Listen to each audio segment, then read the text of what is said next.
Hey guys, thanks so much for coming out to Startup Grind Ottawa tonight and braving the monsoon-like weather conditions outside. Please give a huge round of applause to Aaron from Airbnb. Drove all the way up from Toronto.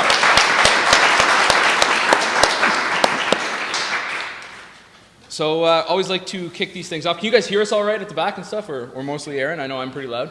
Let's kick things off. Let's start by learning a little bit more about you. Where are you originally from, and what kind of got you into startups and tech? Hi everyone, I'm Aaron. I am originally from Toronto.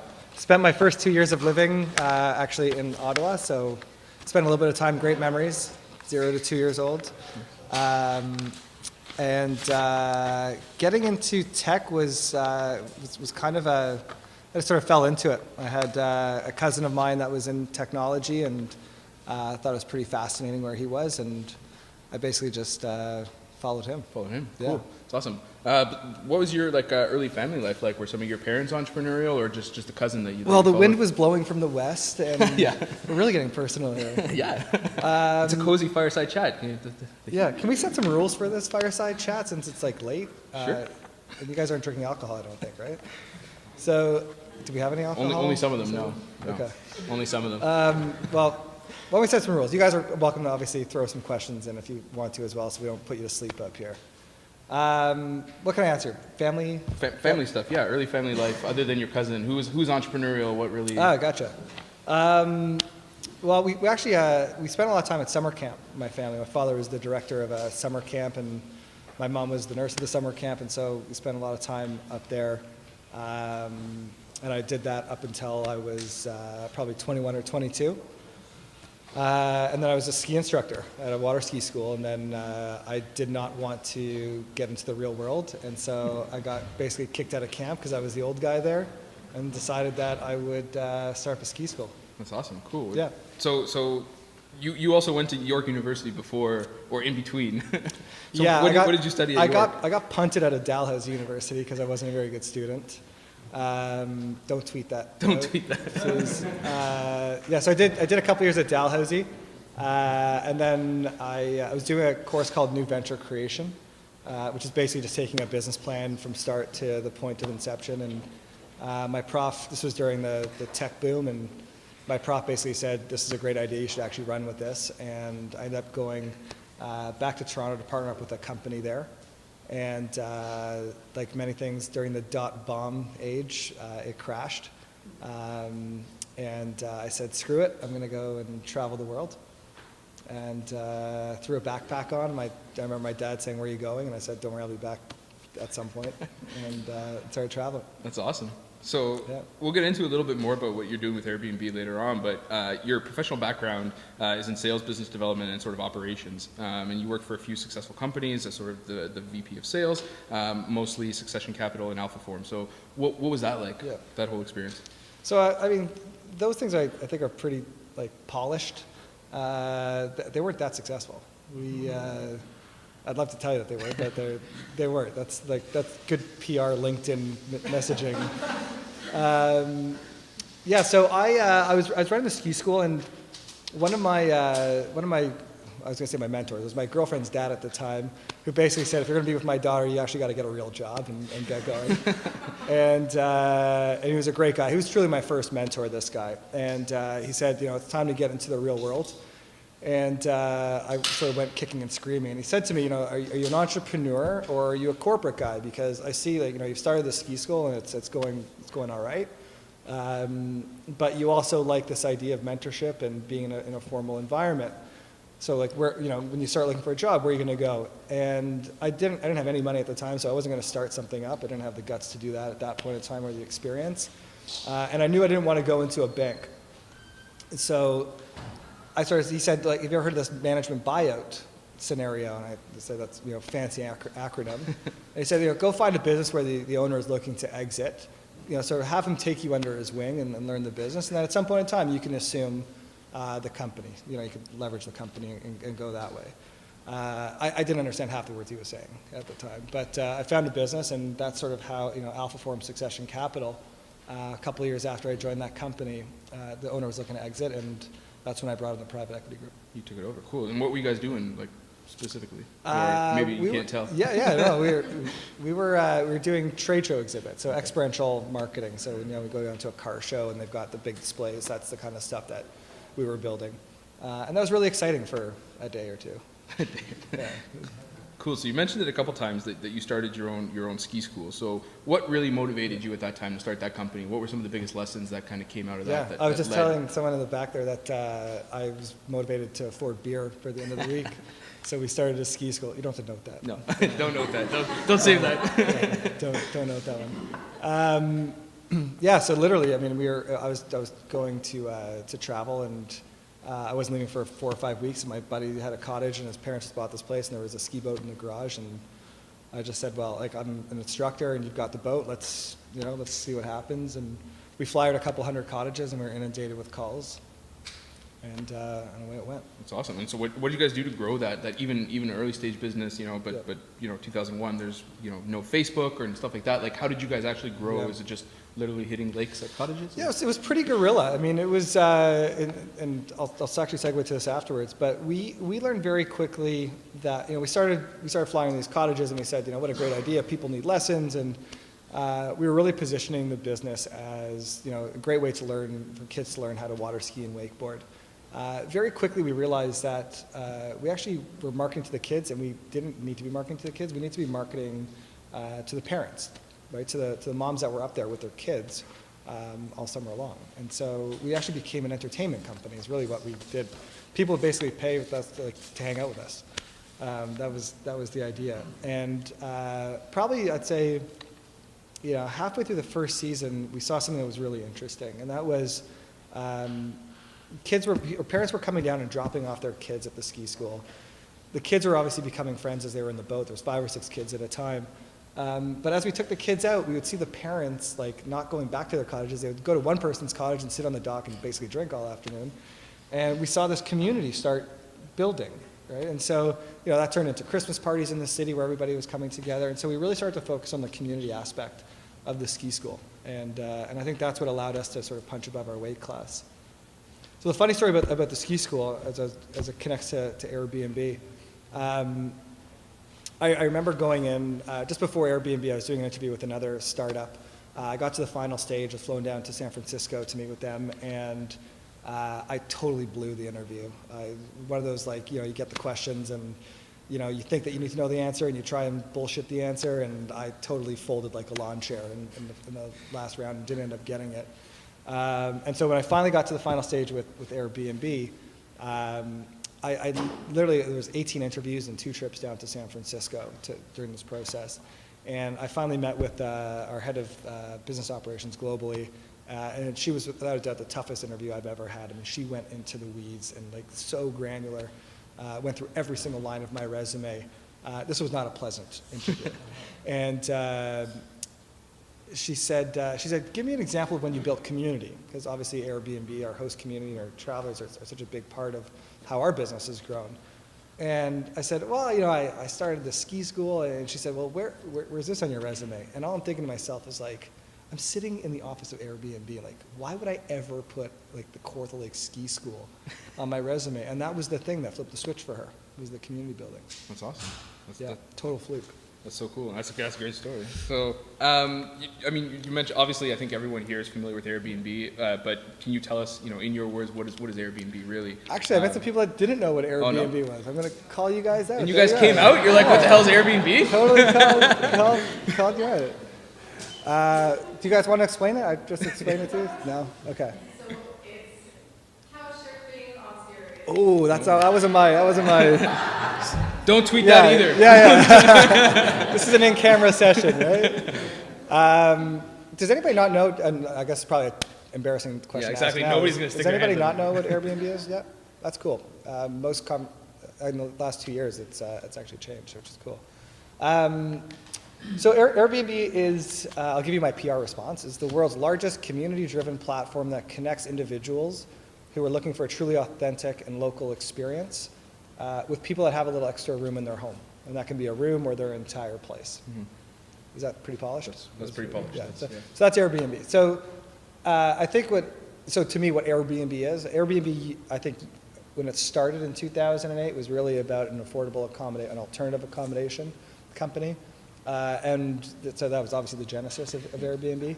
But Airbnb today, people travel on Airbnb today because they truly want a different experience. I think there's a lot of times where it's not even about the money anymore.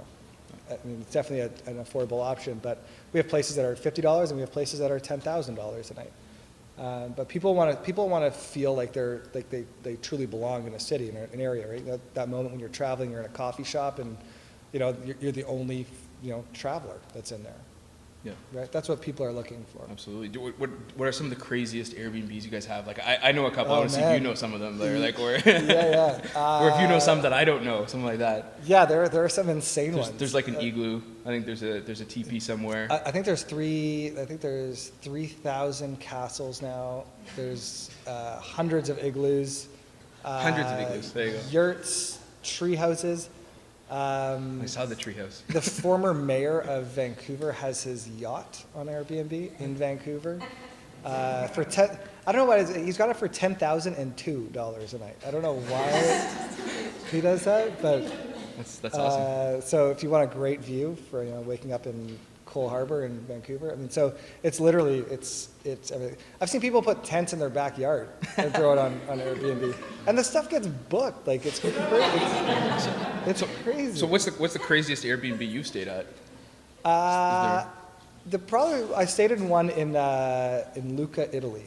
Okay. And it was one of these homes that had been in the family for thousands and thousands of years, and she had a story for every single room, and not just a story, but like history in every room, and you just sort of like got this, like, I'm not a religious guy, but it was definitely like a spiritual type of experience to be living in that home. That's awesome. That's Yeah. awesome.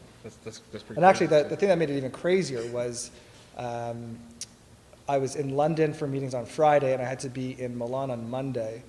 And so I've never been to Italy, so I said I'm gonna go to Italy for the weekend. I'll go to Lucca, and my host was so cool in London, and her boyfriend ended up joining me in Lucca for the weekend. No way. So I said, like, I'm going to Italy. They're like, that sounds great. I'm like, I got an extra room. So they ended up coming with me. They spoke fluent Italian, and I had like this epic weekend that if not for Airbnb would have never happened. No, yeah, that's amazing. So that's a really good. I love that story. It's a really good transition to what we were building on about community before, but also like Airbnb is part of what people are calling the sharing economy. So, and I think that story is amazing. For that. But what are your thoughts on the future of the sharing economy? Where do you see it growing or evolving? And how does Airbnb plan keep playing a role in that? Yeah. So I've heard a million different names, collaborative economy, the sharing economy, the gig economy. I think the big thing, this isn't an Airbnb opinion, this is just my opinion. Sweet. I think the whole thing, just through the ethos of the sharing economy is about human connection. I think we've gotten so disconnected with all this technology, and we're so connected with Facebook and Twitter and everything, but the reality is we have no trust or interaction with each other anymore. And I think the sharing economy has been this vehicle that allows people to sort of have this natural sense of trust again. I think that's why people love Airbnb. They love jumping in an Uber. The service is better. The price point's better. And so this whole idea of just connecting with humans again, I think is the big movement.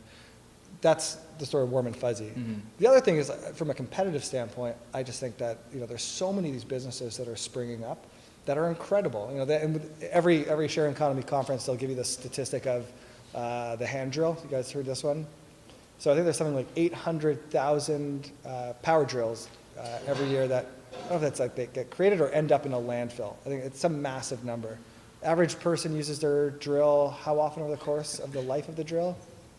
0.6 times. It's 14 minutes, right? It's something crazy. Yeah. No, but this is also the challenge of the sharing economy, which is how many of you have rented a drill from your neighbor? Probably not many, right? So there's a lot of these businesses that are springing up now that are great.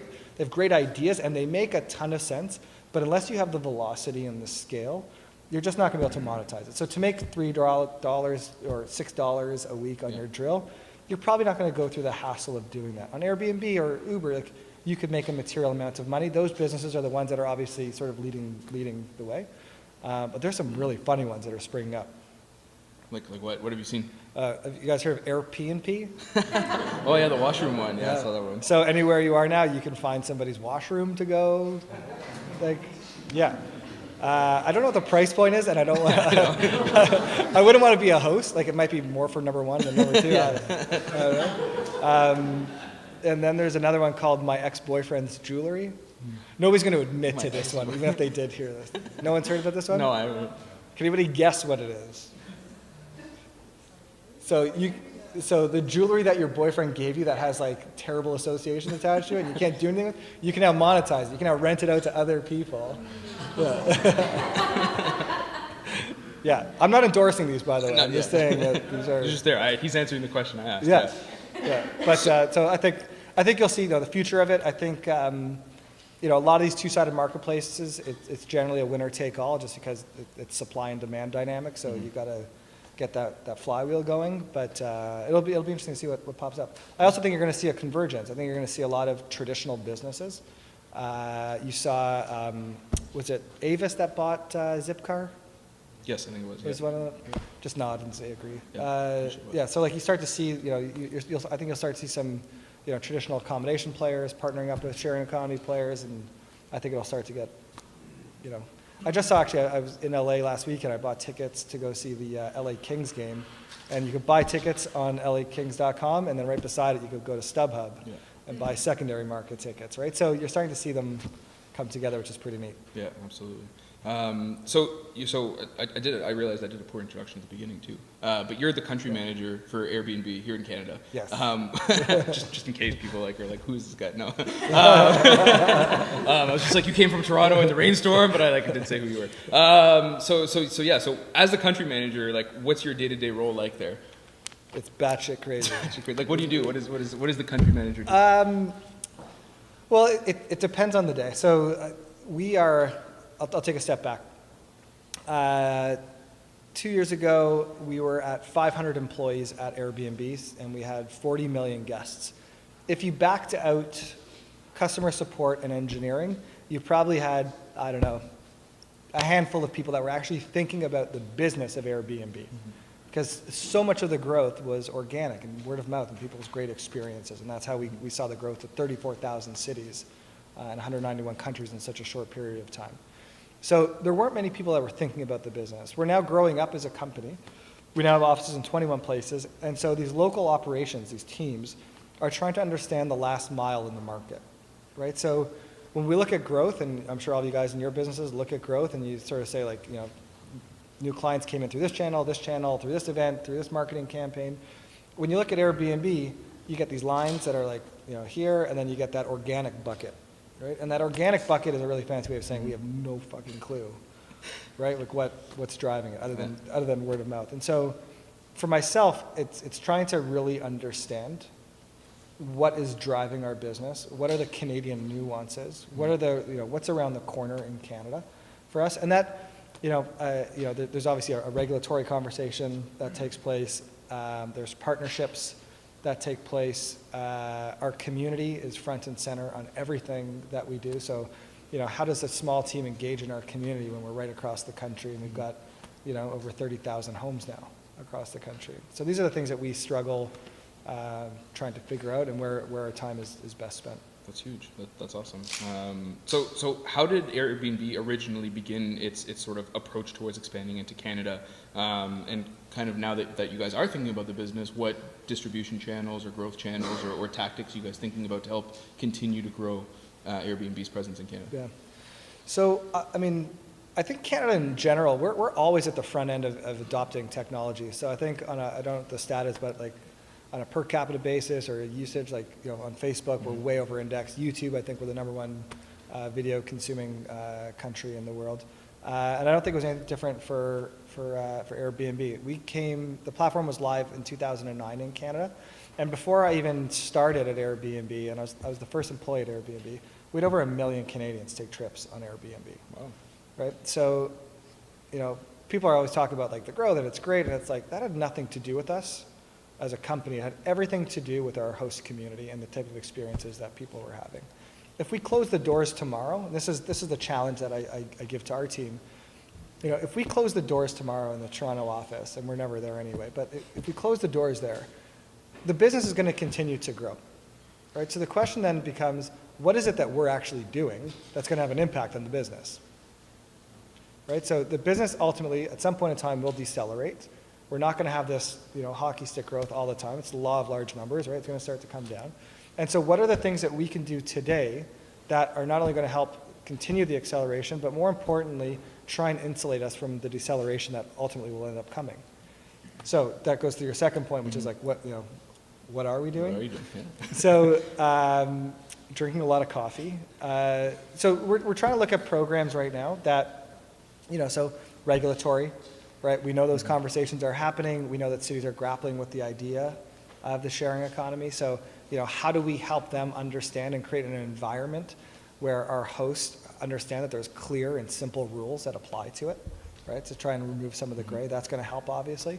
How do we partner with cities to help support large events like the FIFA Women's World Cup that was here, Pan Am Games that were here? I'll tell you a cool stat. In 2014, during the World Cup in Brazil, over 22% of all of the international attendees stayed on an Airbnb. Wow. It's almost 1 in 4. That's awesome. The hotels were full, right? So they had a big problem, and they approached us to help them out with the problem, right? So cities are now looking to us to help create elastic supply in a market without having to put a shovel in the ground. Mm-hmm. Anybody guess how much we spent on that sponsorship for World Cup? It's FIFA, so it's obviously going to be big, but any guesses? So 1 in 4, obviously we're directing a lot of traffic. You guys definitely need some booze in this audience. You guys, everyone's stone serious. Yeah. We're just $0. $0. We didn't spend $1 on the partnership. Nice. That's So, so we're looking at partnerships that we can sort of be evergreen. Yeah. Like not spend money. Yeah, good question. Sure. It wasn't promoted, it was all organic? Yeah. The 1 in 4, you guys did 0 advertising, 0... We did some in-market supply efforts, so working with our host community, meetups, but there was no above-the-line media, no TV campaigns. We did a couple PR stunts. We had like Ronaldinho's house was put on Airbnb, which is our biggest PR story of the year. So it's really like, again, if word of mouth is that driver for us, like how do we put that on steroids?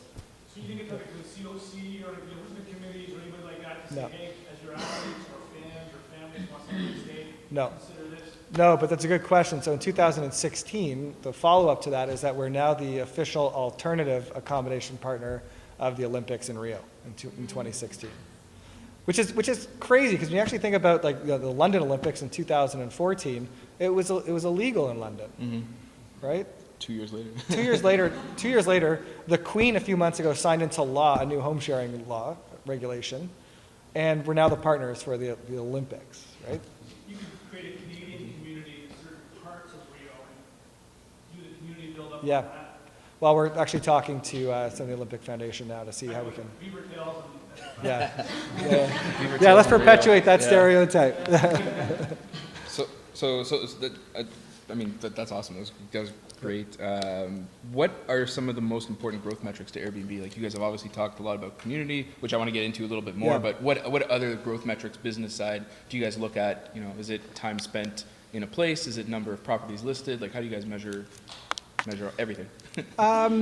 Yeah, let me tell you everything. This one isn't going to be a snoozer. So, without a doubt, the first thing that we measure is like, host and guest satisfaction, right? So the key to success for Airbnb has always been our two-sided marketplace, is the review system where a host will review a guest and a guest will review a host. So we want to know that those are going well, and that's probably our best indication of how people's experience are. Mm-hmm. We have an interesting challenge now where demand is growing faster than supply is, and so we need to ensure that people are having great first experiences, right? It's a weird idea to go and stay in a stranger's home, right? So we need to normalize that idea. Obviously, it's becoming more and more normal now, but that's a big one for us. The second thing. We have a supply and demand index, right? So some markets, like, FIFA Women's World Cup in Vancouver, the finals, like, good luck finding a place, right? And not just a hotel, but like It's tough. We got to make sure as a community that we have enough supply that when people are looking for Airbnbs, they're able to find them and find good ones, and that people are responsive. So that's something that we spend a lot of time on, because Vancouver might be a supply constrained market and Toronto might be a demand constrained market, right? And Ottawa during the birthday of Canada, like that's going to be like, so we got to try and figure these things out before they happen. Winnipeg, I think you'll hear something. Probably, I'm a great PR person. You'll hear some announcements about us helping out for the Grey Cup, because Winnipeg is having a tough time with accommodation. Cool. So, sure, yeah. So then do you advertise in those markets to try to educate the community? So breakup's coming, you target Winnipeg a year in advance to try to get supply education? Yeah. So I would love to say yes. So here's another trick question. Anybody know what our advertising budget is? $0. $0. But we get scrappy. I should actually say it's $0. We do some performance marketing, some online marketing, like paid growth stuff. More than anything, it's about igniting our community. Our community, without a doubt, is the best way. And so we have these meetups in cities. It's really funny. People are always like, well, what do you do at these meetups to drive supply? And we don't do anything. We just have a meetup. And we have a lot of drinks. Sounds like there's a lot of booze, yeah. I keep referring to booze. I'm not an alcoholic, I promise. But literally, we just get good people, like-minded people, and a lot of the time, we've got 5 people in the Canadian office. We're not going to be able to, be sales representatives, right? We have to use our community, and so we provide the conditions for them in order to be successful.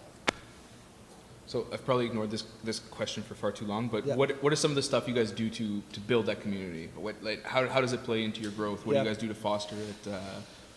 Anything you provide hosts? Yeah, so a lot of it is just good old-fashioned FaceTime, right? And we had our office is on the main floor of a building in Toronto, and people are like, we've got a big Airbnb sign out front, right? And a lot of people are like, don't you get a lot of people coming in? It's like, we want a lot of people coming in, right? Like, isn't it distracting? Not really. Like, that's our product, right? Our product, we're not a tech company. We're a people company. We're an experience company. And so we just do things that are so different. I'll give you a great example. So my second week at Airbnb, I was down in San Francisco doing training, and then I got this last-minute Mayday call from Brian Chesky, our founder, to go to New York. He was calling the entire executive team from around the world, wherever they were. He summoned them to get to New York, and everybody descended on New York in 24 hours.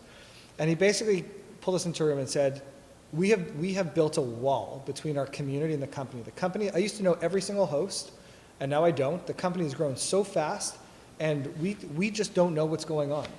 And so for those few days, we ended up having a series of roundtables with our community members. We literally got a loft space like this, and we went through a bunch of exercises. And then at night, we all went out. Each one of us took like 3 or 4 hosts out for dinner. The next week I went back. I'm giving you the fast forward version. The next week I went back to San Francisco, and I bumped into him. And Brian Chesky, I don't know if you've ever heard about him. He's our founder. The guy is a wrecking ball. He is like the most tenacious, high energy, big vision guy you'll ever meet. And I started talking to him, and I said, listen, that was the greatest, talk about an onboarding experience, right? Like, don't worry about the technology or the processes. Get our new employees, out on the street, meeting our hosts. Like, that, without a doubt, is the best experience. Like, having that dinner. And I could see the wheels turning in his head. And I thought, oh shit, this isn't going to go well. And the next day, got a company-wide email that, and actually, please don't tweet this. He actually said, this is not a marketing exercise. This is not a PR exercise. Every single one of our employees is going to take our host community members out around the world on this date. And we're not going to do it out at a restaurant. You guys are going to host them in your homes. Right? So, you talk about a business and a tech company that's in hyper-growth mode, and you always talk about scale and efficiencies. There couldn't be anything less efficient than doing that. Yeah. Right? And so, that's the kind of stuff that the company does, and, it's just in the DNA of the company. That's awesome. Yeah, no, there's tons of amazing blog posts that Brian's written, and he talks a lot about doing things that don't scale, and even in the early days, going around taking newer, better pictures, because that was one of the growth problems. Yeah, absolutely. That he talks a lot about. But yeah, that's awesome. It's one thing to say it. Yeah, it's another. Yeah. Right. There's a lot of are most people tech startups here, or just startups? How many of you guys are doing tech startups? Awesome. Okay. So you hear a lot of these buzzwords now, right? Like fail fast and like, do things that don't scale. Like it's so sexy and it's become so like, it's just like, it's buzzwords now, right? You've actually got to do it. I know it's weird. Consistently. You got to do it. Do it more than once. Yeah. So Airbnb actually just raised another $1.5 billion in late June from a private funding group. So, what's that money for in terms of growth, and how do you think that it's going to affect not only Canadian markets but maybe other international markets? So I think it's important to note that we're already, we're generating revenue. The timing was just good to sort of for a round. But it really hasn't affected us any which way. In fact, if anything, it's actually turned us the other way. We've become way more financially responsible and put a lot more rigor around the things that we're doing. Mm-hmm.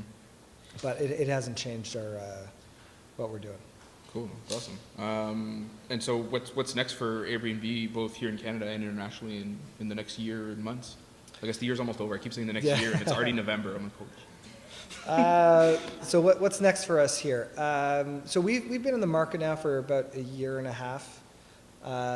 So I think we understand the business much better. I think the regulatory conversations are further down the road now. So I think there's going to be some exciting announcements coming up. I'm sure you guys have heard Quebec. We're almost there with Quebec, which is going to be awesome. I'm really looking forward to that, and I think there'll be a bit of a domino effect after that, which would be great. So I think that's probably the most exciting part. I know it's kind of boring, but it's actually the most exciting part. And then I think as a company, what excites me is we're an accommodation company now. We're an experience company now. I think when you look to the future of Airbnb, I think the accommodation component is going to be such a small thing that's what we do. I think that'll be sort of the Trojan horse of how we started. But we're already seeing it. We're starting to see our host community, take people out for dinners and show them the best restaurants. It's probably the same thing I just said. Introduce them to friends. There's so much more that we can do to get involved in the entire trip experience. Mm-hmm. And so we're just starting down that path. We still have a long way to go with our core business, but we'll start to see some of those other experiences happen as well. Cool, that's awesome. Do you have any amazing or other than the people that joined you in Italy, any other amazing stories of hosts or stories that maybe get passed around the office that you're oh my God, this happened? Oh. Anything that comes to mind? I'm sure there's a bunch of them, but yeah, there's too many to choose from. There's a lot of them. Let me tell you. I'll tell you two stories. I'll tell you one Canadian story and one that's just crazy. So my third week at Airbnb, third or fourth week at Airbnb, I did the first Canadian host meetup, and I took sort of 8 to 10 people out for dinner. I just wanted to get in front of them and sort of hear what's going on. And we got to the restaurant, and all of a sudden everyone started hugging each other.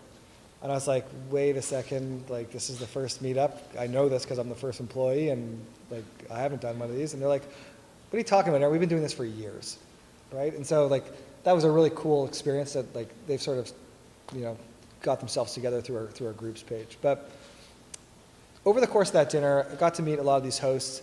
And, I'll tell you candidly, I started working for Airbnb. I thought I was coming to work for a tech company. I'm a tech guy. That's what I wanted to do. I wanted to be around a tech company. And so the next story kind of took me for a bit of a loop. One guy at the dinner, young guy, sort of got up and said, hey, listen, I just want to thank you. I love being a part of this community.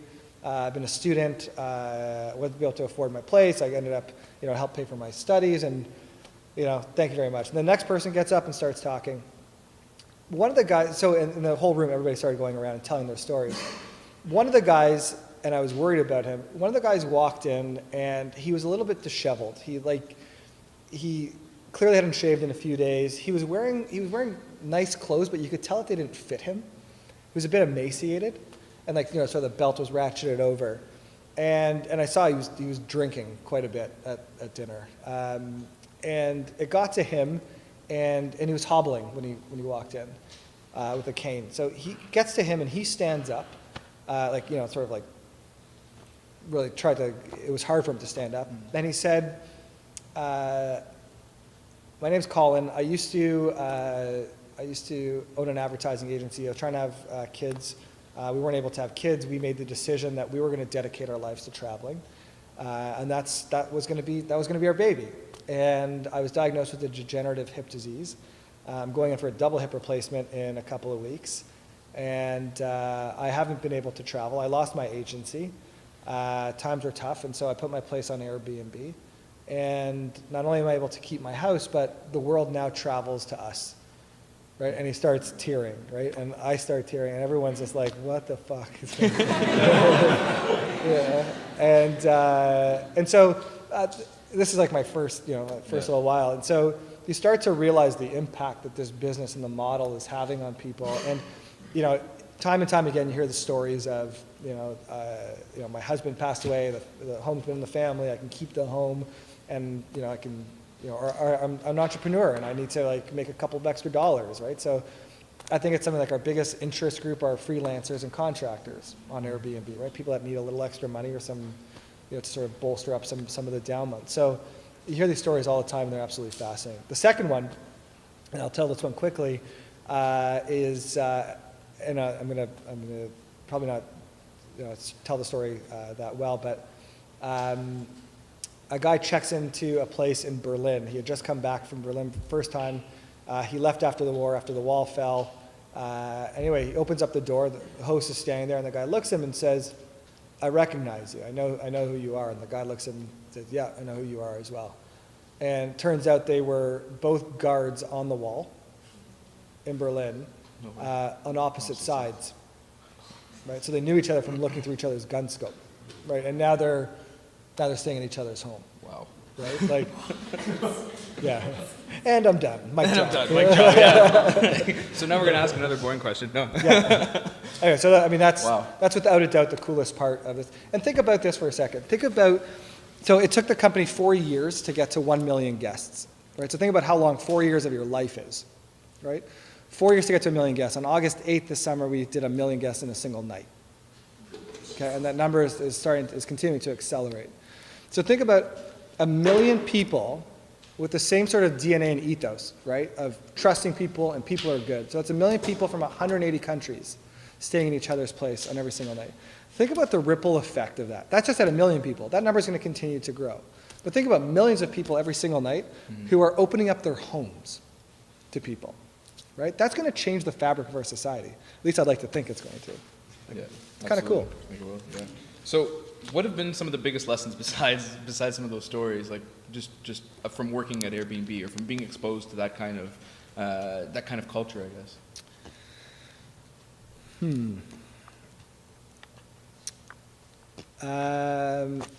So two things. I think it's supposed to be like the law of three things that resonates more, but I'm gonna keep it to two. Two things. I can't tell you how many times I've asked a question, or people just around, the things that you assume are being done that nobody's even thought about, because people are moving so fast. So, being able to challenge and ask tough questions, like, someone said, like, I'll give an example. I don't know if it's right or wrong, but big events are a superpower, right? Hotel occupancy is high, prices are high, not a lot of rooms, like, we should be investing in events. Why should we be investing in that? Like, why can't we spread that out, right? Like, those type of questions that people just don't know. Or like, why don't we like have a CRM? Like, why don't we put, Airbnb doesn't have a CRM? Like, should we get a CRM maybe? Right? Like, those type of things that you just think are so, like, you think other people are thinking about that, and they're the biggest wins. They're the biggest wins and they're the easiest wins, right? So always being critical and asking those questions. The second thing I think is, especially with startups, we have this propensity to want to do everything and want to test everything and do everything. And we just shouldn't be, right? If you've got 10 things that you think are going to drive the business or could drive the business, take it to 2. Take it to 1.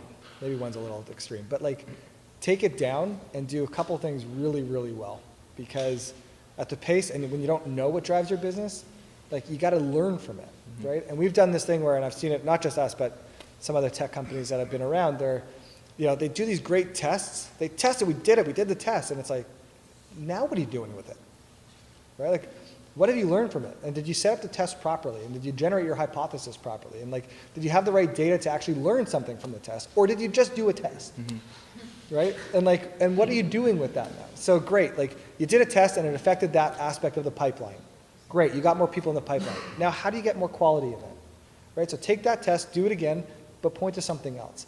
And we all feel like we have to do a million things because we're moving so fast and our bosses are looking at us and we have to do, but at the end of the year, like you're only going to be remembered for one or two things that you did really, really well or people learned really, really well from or you tanked it. Right? It doesn't matter if you've done 10. Cool. Some amazing advice. Did I just yell? I didn't No, mean to yell. I didn't think you were yelling. It's a sore point. I crank up my guys all the time to just like dumb it down, like get me in trouble, right? As your leader, like get me in trouble. If you're not swinging hard enough and I'm not getting in shit with headquarters, we're not doing the right things here in Canada. Amazing. That's a good approach. What have you guys gotten in trouble? Yeah. Yeah. I could show you a couple of emails I got today, but awesome. Okay, but you know what? Like, I'd even say like getting in trouble. It's also healthy because it's a forcing function for people to look at processes and the way that we're doing things, right? If you're all just sort of like groupthink and moving along and doing things the way, right? Especially in a hyper growth business or even a moderate growth business, like. These are the type of conversations where you stop the business and you actually have the hard, tough conversations with somebody. Wow, that's awesome. I'm gonna flip it over to you guys because you guys have been super quiet and staring at us. Tell us about your family. Tell us about your family. How did you grow up? Where did you grow up? Oh man, Jason, let's start back there. You kind of brought up regulations a few times. I think a lot of Yeah, so first rule is never use the word skirt, because that will get you into trouble. I think good conversations make good friends. And so, I can't tell you how many conversations I've been in, like tough conversations. We're talking like people that are in the media, like that you read about, that are like the ones that are against us, right? So conversations, and it's been maybe it's a Canadianism, but I'll get into these meetings and they're like, you need to be regulated. And I'll be like, you are right. We need to be regulated fairly and sensibly and clear for everybody. You need to pay taxes. You're right. We should pay taxes and we want to pay taxes. Do you have any other like wind in your sails? Like anything else you want to talk about? Right? So I think a lot of the time it's just putting in the time, investing the time to understand what people are really concerned about and making sure that they're educated. You can't assume that people understand what it is that you're doing. It's a great question. I don't think we have the answer yet to it. It's probably, I think it's a couple things. I'll give you some. I'll throw out some things that we're thinking about because we haven't mastered it yet. And I think it also depends on where you are in your business life cycle. So, when we're in hyper growth mode, or when you're in growth mode, you're not so worried about quality and experience. You're worried about making sure that you're growing, right? And then as soon as you sort of get that flywheel going, you can take some of your attention and put it toward other metrics like quality and retention and all that other kind of fun stuff that goes on. There's definitely a product component to it, right? So you want to have a great user experience, which means easy access to information, right? So from our host community, we want people to know, what is a standard, right? What's accuracy? What's cleanliness? Like, what are the expectations that we want to have on our host community? And then the product can, if we see that their rates or the reviews are going down in any one of those categories, we can help remediate that because we've got a line of sight to it now because we've built the product to be able to provide the data for that. Right? So that's one. The second thing is, and I'll give you another example, is we hired a guy by the name of Chip Conley. I don't know if you've ever heard of this guy. Chip Conley is like the godfather of hospitality. He started the Joie de Vie hotel chain, arguably the guy who started the boutique hotel experience, right? Which is like, he was as disruptive as Airbnb is today as to the hotel industry. But you get real human beings to start thinking about these problems, right? And so he is so in tune with it, and he's trying to figure out the meld between sort of offline hospitality and how that translates into online. I'll tell you a funny story about Chip quickly. Chip sent me an email one day. He said, I'm coming to Toronto to speak at a conference. And I said, great. He said, where should I stay? I said, oh, you're saying like Yorkville, like blah, blah, blah, like this area, that's a great area. You're also welcome to stay in my place. Like I have a shitty 2-bedroom place. Like you're welcome to stay in my second bedroom. He wrote back in 20 seconds saying, sure, I'd love to stay at your place. I have never been so nervous in my life. I had the king of hospitality staying in my place. I'm literally like counting like, the "Why'd I thread say count. Yeah, it was, I had to buy new towels. It was terrible. Terrible experience. Sanjay, go for it. Aaron, given that you're effectively responsible for bringing in a lot of people to any sort of instance, such as an Olympics in a city, for example, do you actually work with the transportation community to assist and help facilitate? Because you're bringing in a lot more people than would have previously done, given the constraints of hotels and things like that. The answer is we would love to be. We're not currently. But absolutely. And I think, when you said, like, where's Airbnb going? Like, I think those sort of partnerships and working with, local authorities and infrastructure and other, ride-sharing programs, 100%. Yeah, that's a great line of thought. Was there a question? Yeah, Christina, I thought you had one. Sorry. Yeah. I'm curious what the process is like, what kind of advice essentially or kind of incentives that you give for potential hosts, for people that are thinking to become hosts, to kind of encourage them to go that extra mile to be a first-time host essentially for their space. I mean, for example, it's something that I've been considering personally, like downtown apartment in Ottawa, probably a pretty desirable place to stay for any sort of traveler. But at the same time, I know my condo board is really against it. Like they explicitly say, if we ever know of anyone who actually does short-term rentals, essentially, like we even encourage like our neighbors to kind of like rat on each other. To be honest, like for example, I know my neighbor actually does it for sure. I would never like tell him. Yeah. No comment. No comment. No comment. Yeah. Yeah. But you know what I mean? So I'm just curious kind of what that process is like in terms of kind of getting over those types of hurdles and what kind of advice or what kind of push do you have to encourage people to become hosts and kind of fill in that supply that Airbnb is looking forward to? Yeah. Great question. We're spending a lot of time on that problem. So there's probably a few different dimensions of it. The first one is, and I'll sort of go 30,000 feet down, down to ground level. Obviously, regulatory conversations. That's sort of like the big, sort of macro thing that we can do and only we can do. Yeah. Right? We have to have those conversations. We have to educate people.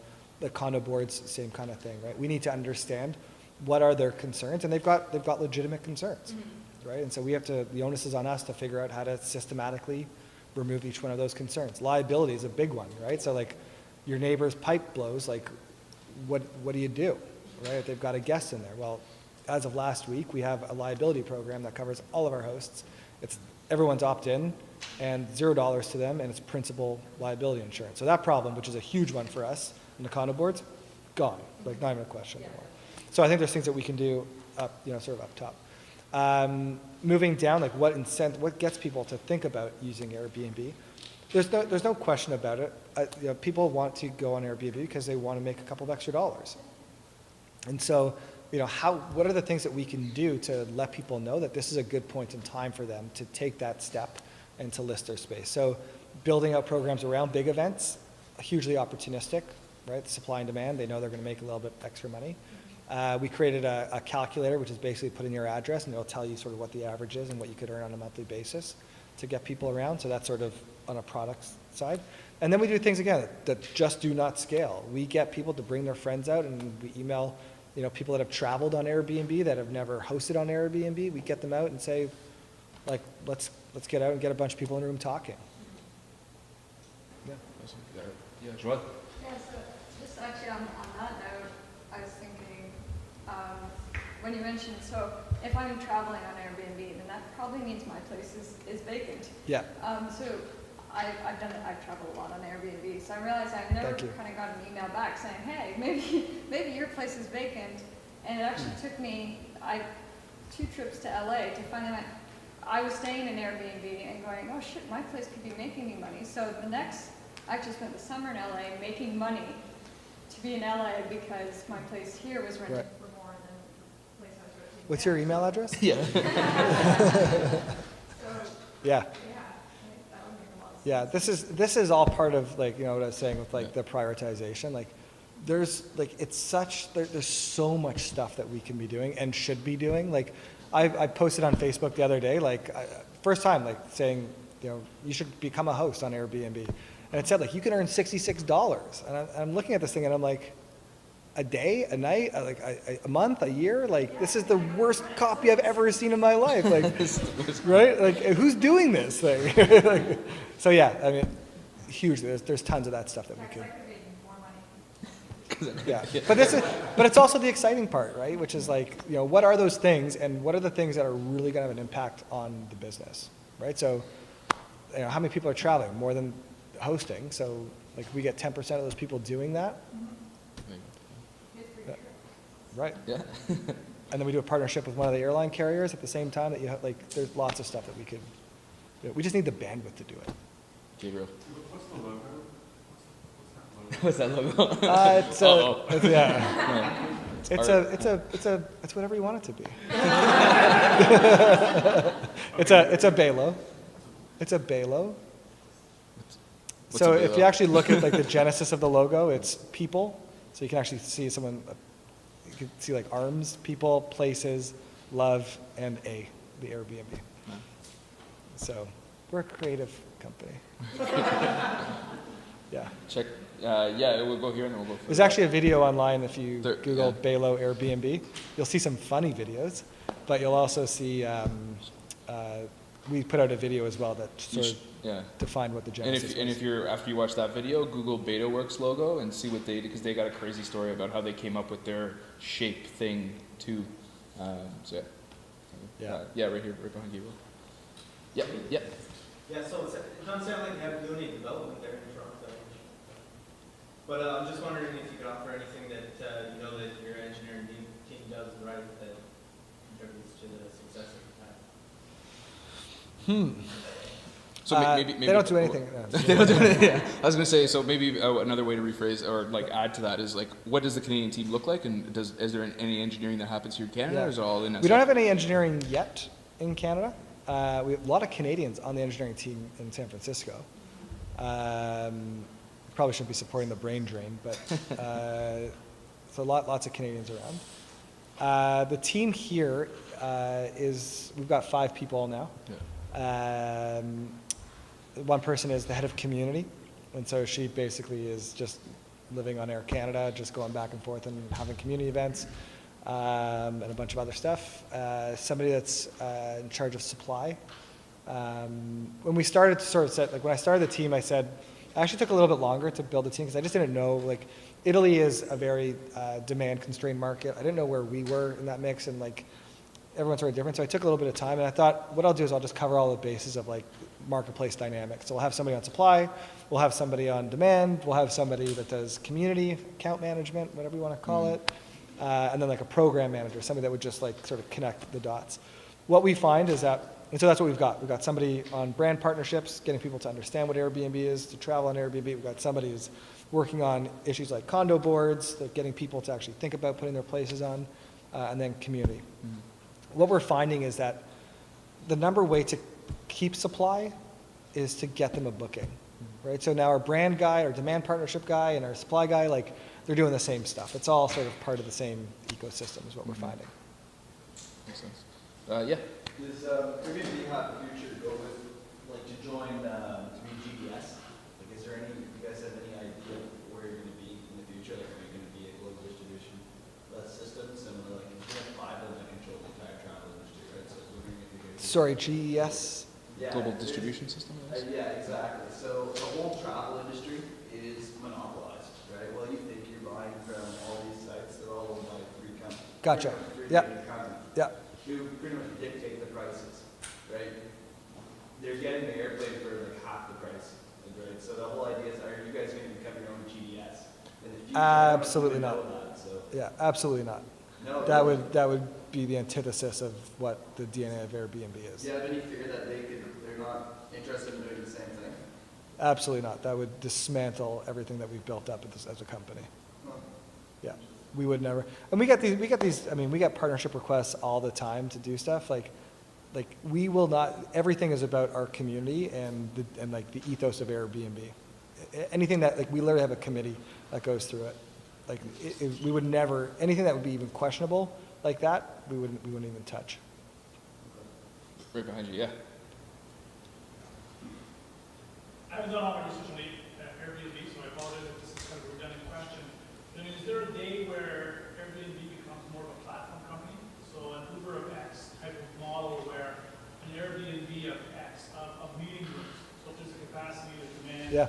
Is there a day where you become a bit of a platform company and then offer that for other business models? And is that near horizon, long horizon? Yeah.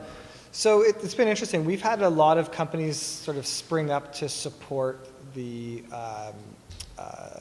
Airbnb hosts and guests, and like there's this whole economy that's springing up on like attached to it, like this whole ecosystem.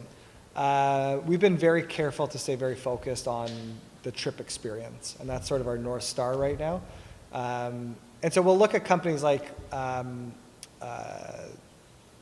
cleaning companies that, somebody might be hosting or on the fence about hosting, but they don't have the time to clean sheets. Like that might be something that we would add into our ecosystem. Things like businesses, like, there's a couple companies out there now, Breather, I'm sure you guys have heard about, like doing great stuff on that space. It's not Airbnb, right? So I'll give you a better example, sorry.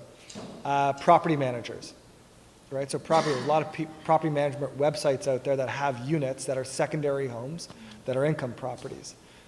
Our mission at Airbnb is to make sure that people feel like they can belong in a home anywhere in the world. That's our goal. 7 billion people can belong anywhere. You walk into one of those properties or a hotel room, you don't really feel like you belong, right? And so that would help us grow hugely and really, really quick.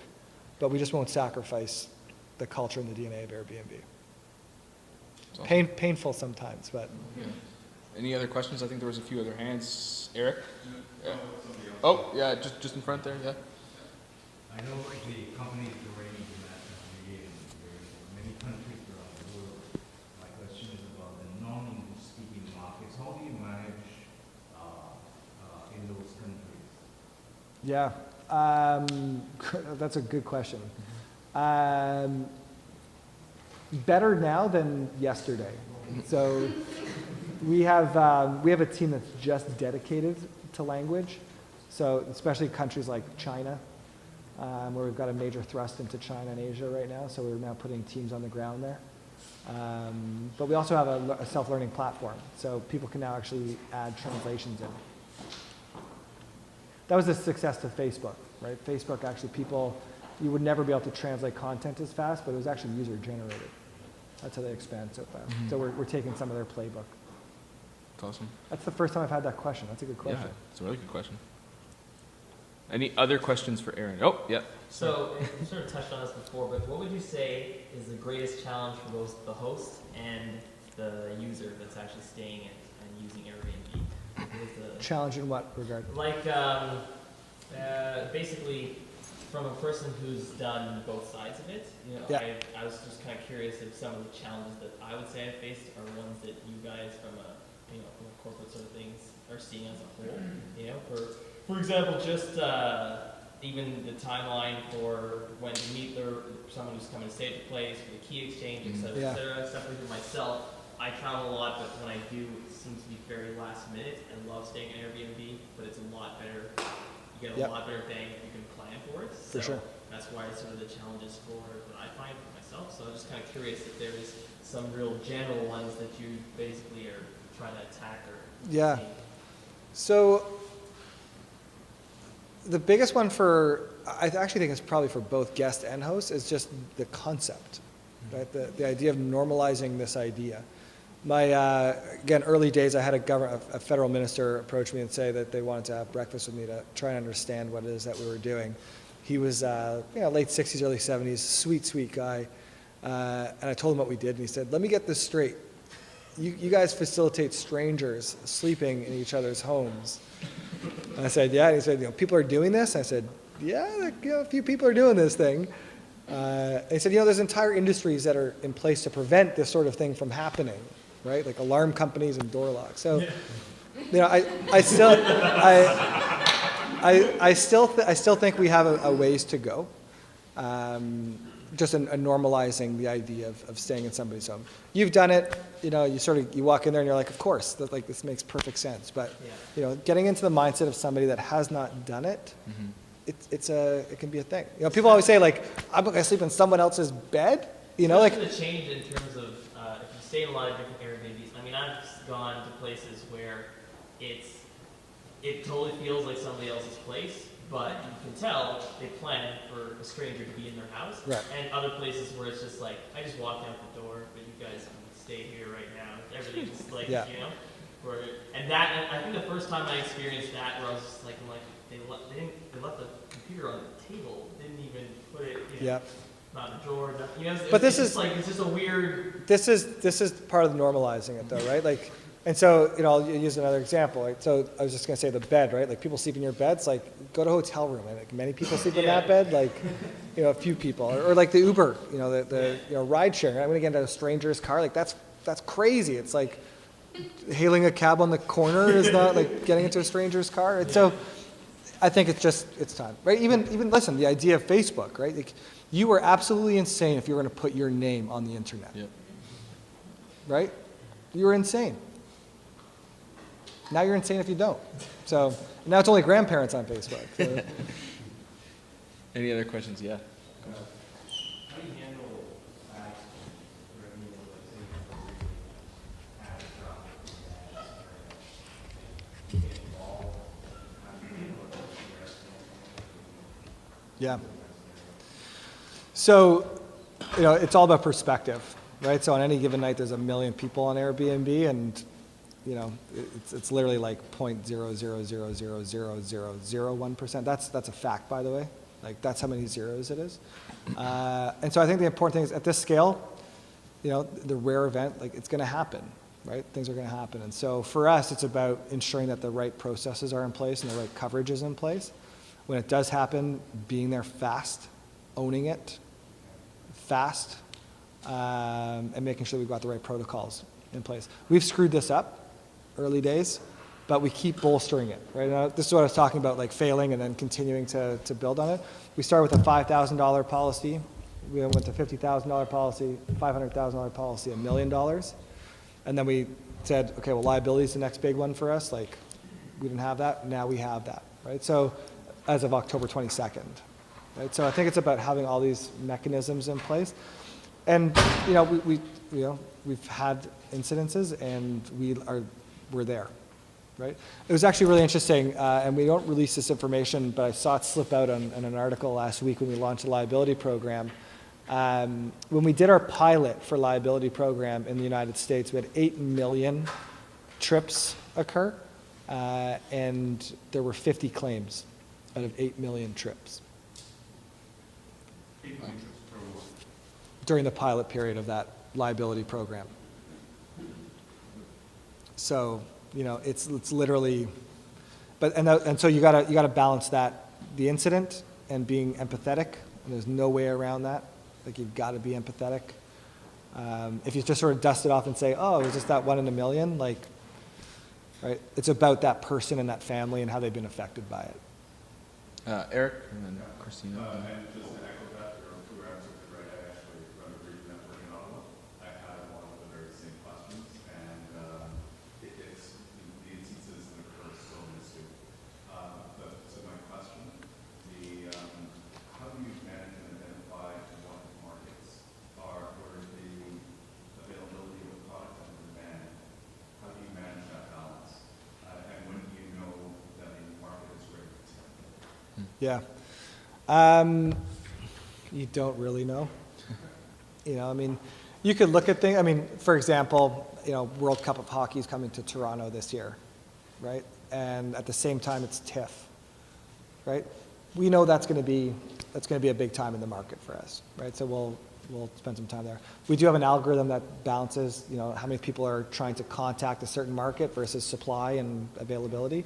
But for us, it's difficult because our supply isn't like hotel supply, which is consistent. Like, the supply might be there, but they might not accept it, or they might not actually want it. So it's quite variable for us. So it's more of a wind indicator than it is like an exact science for us, which is a pain in the ass.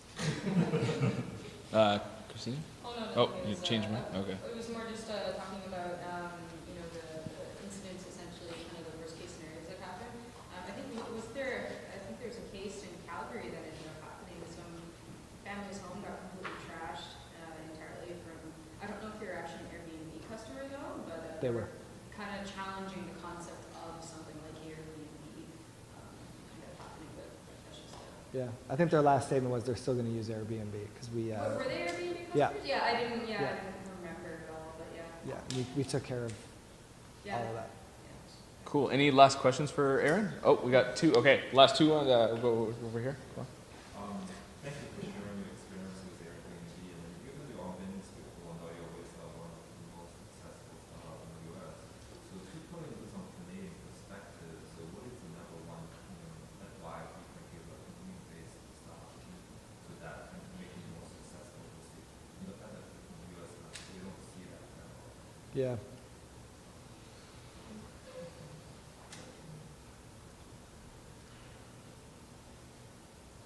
I think it's just being bold.